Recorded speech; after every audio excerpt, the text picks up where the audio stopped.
Once upon a time, long, long ago, two ambitious young cousins named Pablo and Bruno lived side by side in a small Italian village.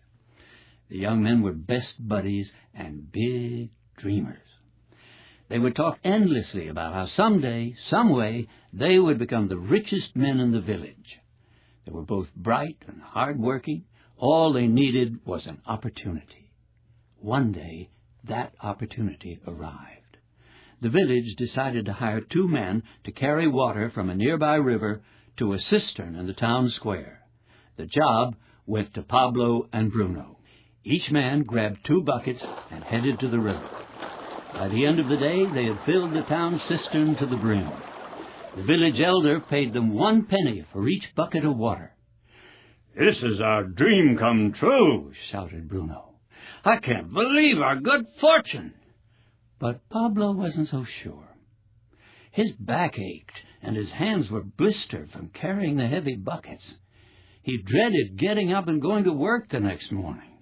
He vowed to think of a better way of getting the water from the river to the village.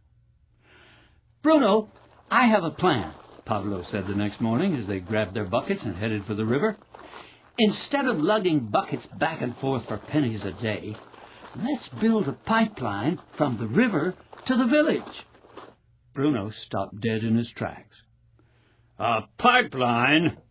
Who ever heard of such a thing?" Bruno shouted. "We've got a great job, Pablo.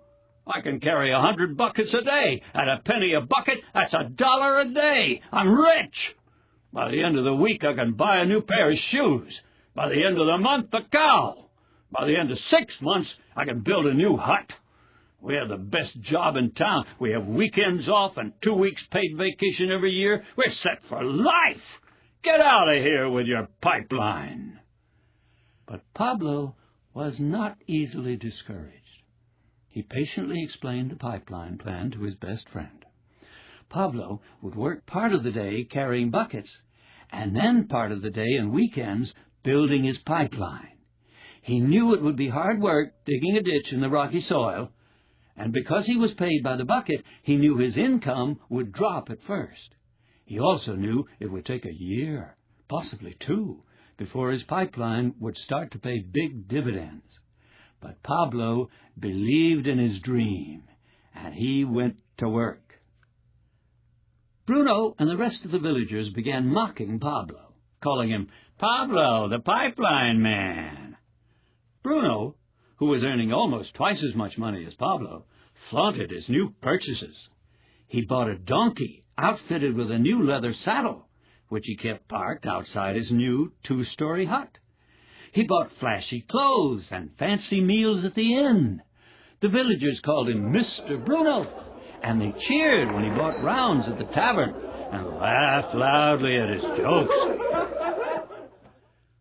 While Bruno lay in his hammock on evenings and weekends, Pablo kept digging his pipeline. The first few months, Pablo didn't have much to show for his efforts. The work was hard, even harder than Bruno's, because Pablo was working evenings and weekends too. But Pablo kept reminding himself that tomorrow's dreams are built on today's sacrifices. Day by day, he dug an inch at a time. "Inch by inch, it's a cinch," he chanted to himself as he swung his pickaxe into the rocky soil. Inches turned into 1 foot, then 10 feet, then 20, 100.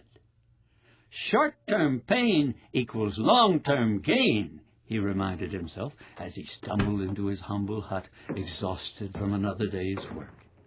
He measured his success by setting and meeting his daily goals, knowing that over time the results would far exceed his efforts. "Keep your eyes on the prize," he repeated over and over as he drifted off to sleep, accompanied by the sounds of laughter from the village tavern. "Keep your eyes on the prize." Days turned into months. One day, Pablo realized his pipeline was halfway finished, which meant he only had to walk half as far to fill up his buckets. Pablo used the extra time to work on his pipeline. The completion date was advancing faster and faster. During his rest breaks, Pablo watched his old friend Bruno lug buckets. Bruno's shoulders were more stooped than ever. He was hunched in pain, his steps slowed by the daily grind. Bruno was angry and sullen, resenting the fact that he was doomed to carry buckets day in and day out for the rest of his life. He began spending less time in his hammock and more time in the tavern. When the tavern patrons saw Bruno coming, they'd whisper, "Here comes Bruno, the bucket man." They'd giggle when the town drunk mimicked Bruno's stooped posture and shuffling gait. Bruno didn't buy rounds or tell jokes anymore, preferring to sit alone in a dark corner surrounded by empty bottles. Finally, Pablo's big day arrived. The pipeline was complete. The villagers crowded round as the water gushed from the pipeline into the village cistern. Now that the village had a steady supply of fresh water, people from the surrounding countryside moved into the village, and it grew and prospered. Once the pipeline was complete, Pablo didn't have to carry buckets anymore. The water flowed whether he worked or not. It flowed while he ate, it flowed while he slept, it flowed on the weekends while he played. The more the water flowed into the village, the more the money flowed into Pablo's pockets. Pablo the pipeline man became known as Pablo the miracle maker. Politicians lauded him for his vision and begged him to run for mayor. But Pablo understood that what he had accomplished wasn't a miracle. It was merely the first stage of a big, big dream. You see, Pablo had plans that reached far beyond his village. Pablo planned to build pipelines all over the world.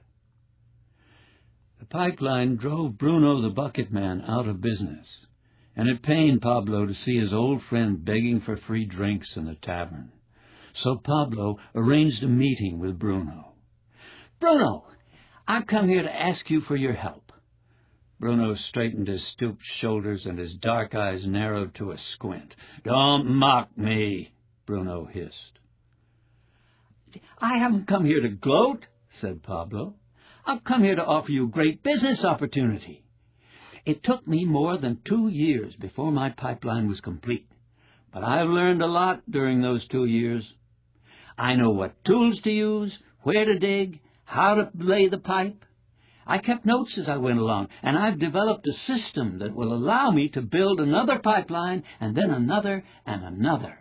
I could build a pipeline a year by myself, but that would not be the best use of my time. What I plan to do is to teach you and others how to build a pipeline, and then have you teach others, and have each of them teach others, until there's a pipeline to every village in the region, then a pipeline to every village in the country, and eventually a pipeline to every village in the world. Just think," Pablo continued, "if we could make a small percentage on every gallon of water that goes through those pipelines. The more water that flows through the pipelines, the more money that will flow into our pockets. The pipeline I built isn't the end of a dream. It's only the beginning." Bruno finally saw the big picture. He smiled and extended his calloused hand to his old friend. They shook hands and then hugged like long-lost brothers. Years passed. Pablo and Bruno had long since retired. Their worldwide pipeline business was still pumping millions of dollars a year into their bank accounts. Sometimes on their trips through the countryside, Pablo and Bruno would pass young men carrying water buckets.